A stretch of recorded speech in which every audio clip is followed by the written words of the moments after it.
रात के 9 बज रहे हैं। नॉन स्टॉप एट 9 में आपका स्वागत है। मैं हूं मानव गुप्ता। सोनिया गांधी कांग्रेस की अंतरिम अध्यक्ष बनी रहेंगी। आज कांग्रेस वर्किंग कमेटी की मैराथन मीटिंग में यह फैसला किया गया, यानी अभी कांग्रेस को कोई फुल टाइम अध्यक्ष नहीं मिलेगा। 7 घंटे तक सीडब्ल्यूसी की मैराथन बैठक चली। बैठक में फैसला हुआ कि अगले 6 महीने के बाद फिर से सीडब्ल्यूसी की बैठक बुलाई जाएगी। तब तक के लिए सोनिया गांधी ही पार्टी की अंतरिम अध्यक्ष रहेंगी। बैठक खत्म होने के बाद कांग्रेस के चीफ प्रवक्ता और वरिष्ठ नेता मीडिया के सामने आए और इसकी जानकारी दी। साथ में पार्टी के नेताओं और कार्यकर्ताओं को संदेश दिया कि पार्टी के मुद्दे पार्टी मंच पर ही उठाएं। सीडब्ल्यूसी की स्पष्ट राय है कि इस महत्वपूर्ण मोड़ पर पार्टी एवं उसके नेतृत्व को कमजोर करने की अनुमति न तो किसी को दी जा सकती है और न किसी को दी जाएगी। नेतृत्व के मुद्दे पर कांग्रेस दो खेमों में नजर आने की स्थिति बनने के बीच सीडब्ल्यूसी की बैठक वीडियो कॉन्फ्रेंसिंग के माध्यम से हुई। सुबह से ही कांग्रेस के भीतर नेतृत्व को लेकर कलह की खबरें आ रही थी, लेकिन शाम होते ही सभी खबरों पर विराम लग गया। इससे पहले सोनिया गांधी ने बैठक में सुबह पद छोड़ने की पेशकश की थी और कहा था कि सीडब्ल्यूसी नया अध्यक्ष चुनने के लिए प्रक्रिया आरंभ करें। सूत्रों के अनुसार सीडब्ल्यूसी की बैठक शुरू होने के बाद सोनिया गांधी ने कहा था कि वो अंतरिम अध्यक्ष का पद छोड़ना चाहती हैं और उन्होंने संगठन महासचिव केसी वेणुगोपाल को विस्तृत जवाब भेजा है। एक सूत्र ने यह भी कहा कि इसके बाद पूर्व प्रधानमंत्री मनमोहन सिंह और कुछ अन्य नेताओं ने उनसे आग्रह किया है कि वो पद पर बनी रहें। सीडब्ल्यूसी की बैठक से एक दिन पहले रविवार को पार्टी में उस वक्त नया सियासी तूफान आ गया जब पूर्णकालिक एवं जमीनी स्तर पर सक्रिय अध्यक्ष बनाने और संगठन में ऊपर से लेकर नीचे तक बदलाव की मांग को लेकर सोनिया गांधी को 23 वरिष्ठ नेताओं की ओर से लेटर लिखे जाने की जानकारी सामने आई थी।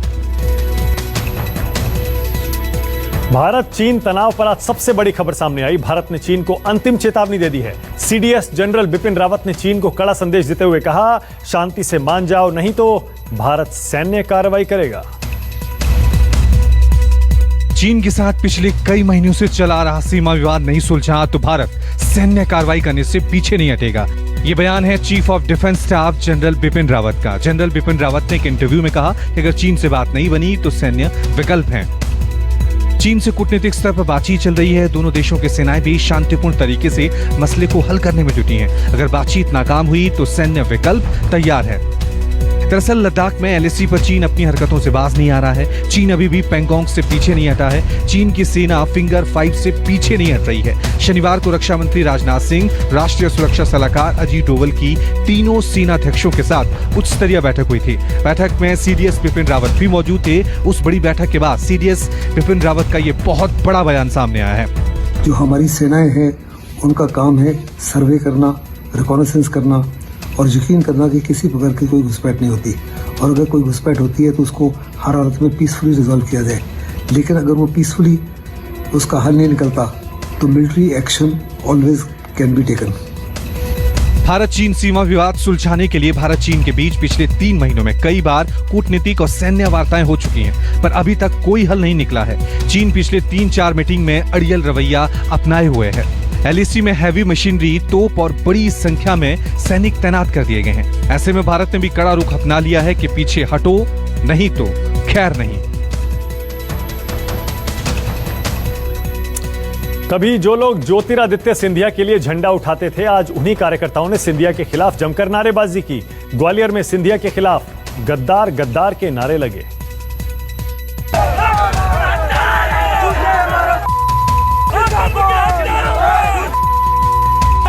जो कभी सिंधिया के लिए झंडा उठाते थे, आज वही कांग्रेसी कार्यकर्ता महल के सामने खड़े होकर सिंधिया को गद्दार गद्दार चीखते चिल्लाते हुए दिखाई दिए।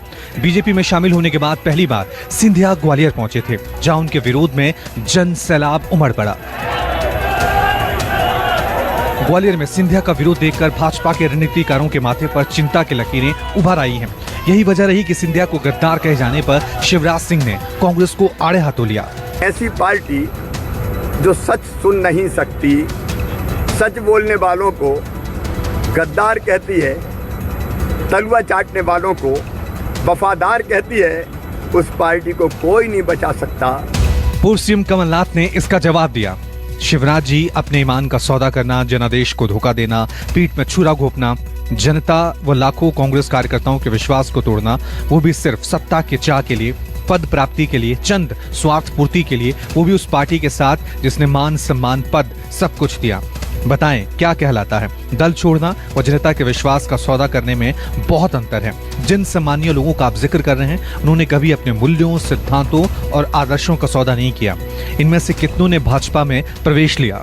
दरअसल एमपी की 27 सीटों पर उपचुनाव है जो कांग्रेस और बीजेपी दोनों के लिए निर्णायक है। एक तरफ कांग्रेस सत्ता वापसी का रास्ता फिर से तैयार करने की कोशिश कर रही है, तो बीजेपी सत्ता पर कायम रहने की जद्दोजहद में, और इसी का नतीजा है कि चुनावी आरोप प्रत्यारोप और तीखे होते जा रहे हैं। मध्य प्रदेश में गद्दारी की गूंज की असल वजह दरअसल वो 22 सीटें हैं जिनके चलते मध्य प्रदेश में कांग्रेस की सरकार महज 15 महीने में ही गिर गई थी। अब उन 22 सीटों के साथ 5 और सीटों पर उपचुनाव होना है, जिनमें से 16 सीटें ग्वालियर चंबल इलाके की हैं। यही वजह है कि कांग्रेस अब मतदाताओं को बताने की कोशिश कर रही है कि आखिरकार उनके कांग्रेस को दिए गए वोटों के साथ गद्दारी किसने की है। अनलॉक 3 खत्म होने वाला है। अनलॉक 4 की गाइडलाइन जल्द जारी होने वाली है। अनलॉक 4 में कुछ नई छूट मिलने की उम्मीद है। सूत्रों के मुताबिक दिल्ली में कुछ शर्तों के साथ मेट्रो की सेवा शुरू हो सकती है। केंद्रीय संस्कृति और पर्यटन मंत्री प्रहलाद पटेल ने केंद्रीय गृह मंत्री को पत्र भेजकर सुझाव दिया है कि होटल्स के बैंक्वेट हॉल, कॉन्फ्रेंस रूम में 50% क्षमता में लोगों को आमंत्रित कर आयोजन की छूट दी जाए। अनलॉक के अगले आदेश में इन बातों को शामिल होने की पूरी उम्मीद है, यानी अब पहले की तरह धूमधाम से शादियां हो सकेंगी। शादी समारोह में 50 से अधिक मेहमानों की शर्त खत्म हो सकती है। जितने चाहे मेहमान बुला सकेंगे, बस आपको उससे दोगुनी क्षमता का समारोह स्थल तलाशना होगा, क्योंकि अब किसी भी हॉल या विवाह स्थल की 50% क्षमता के बराबर ही मेहमानों को बुलाया जा सकता है।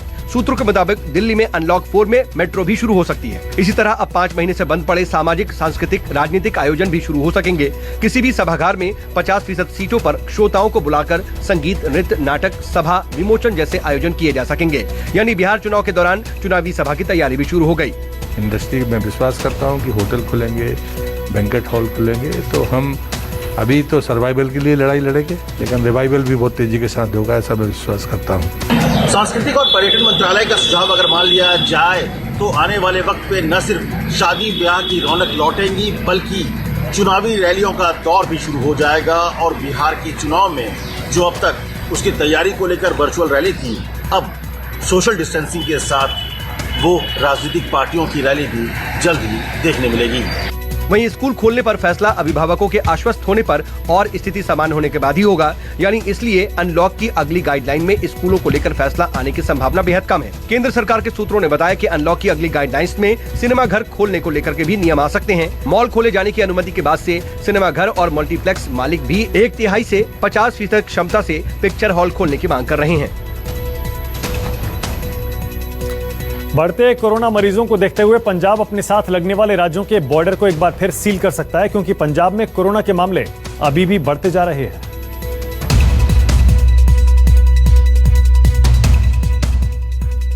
कोरोना के चलते पंजाब में शनिवार और रविवार को नाइट कर्फ्यू रहेगा। लोगों को लॉकडाउन के नियम को पालन करना होगा। इतना ही नहीं, अगर हालात काबू में नहीं आए तो बॉर्डर भी सील कर दिया जाएगा। ये संकेत पंजाब के स्वास्थ्य मंत्री ने दिए। पंजाब में अभी तक कोरोना से 1000 मौतें हो चुकी हैं और 42,000 से ज्यादा लोग संक्रमित हो चुके हैं। परसों के लॉकडाउन का कल बहुत अच्छा शुरू हुआ। कल हमारा जो आंकड़ा था वो 1700 से नीचे 1100 पे आ गया। जो हमारा डिस्चार्ज का आंकड़ा था वो 2200 के ऊपर पहुँच गया। तो जेकर लॉकडाउन करेंगे प्लस बाउंड्री वगैरह सील करेंगे तो हम जल्दी इसको तो कंट्रोल कर पाएंगे। उधर पंजाब के स्वास्थ्य मंत्री ने माना कि कोरोना की रिपोर्ट आने में 5 दिनों की देरी हो रही है। उन्होंने कहा कि पंजाब में टेस्ट कैपेसिटी को बढ़ाया गया है और यही वजह है कि कोरोना की रिपोर्ट आने में देरी हो रही है। ऐसे नहीं है, हमारी सैंपलिंग बहुत बढ़ गई है, इसको और बढ़ाने जा रहे हैं। PCR करेंगे प्लस 9 जो RT-PCR मशीन है उनको भी हम ले रहे हैं, वो भी 2 हफ्ते में आ जाएगी हमारे पास, उससे हमारी काफी बढ़ जाएगी। सिर्फ एक दिन पहले पंजाब में सिर्फ 24 घंटे के भीतर 50 लोगों की मौत हो गई थी, जिसके बाद सरकार ने कोरोना को लेकर कड़े कदम उठाए हैं। आधे हिंदुस्तान में बारिश का प्रहार जारी है। गुजरात और मध्य प्रदेश में भारी बारिश के चलते कई सड़क बंद हो गई हैं। मंदिरों में भी पानी भर गया है। आसमान से इंद्र देवता का कहर ऐसे बरस रहा है कि जमीन पर बने मंदिरों में बसे देवी देवता सैलाब के बीच घिर गए हैं। तस्वीर मध्य प्रदेश के रतलाम जिले की है, जहां का मशहूर और प्राचीन केदारेश्वर मंदिर पूरी तरह से विकराल झरने के बीच डूब चुका है। मंदिर के प्रांगण में एक प्राचीन कुंड मौजूद है जिसके ऊपर से ये झरना बहता है। लेकिन पिछले कई दिनों से लगातार हो रही बारिश से इस झरने ने विशाल रूप ले लिया है और तेज बहाव के साथ मंदिर को बहाने पर आमदा है। मंदिर परिसर के अंदर जाने का रास्ता पूरी तरह से बंद हो चुका है।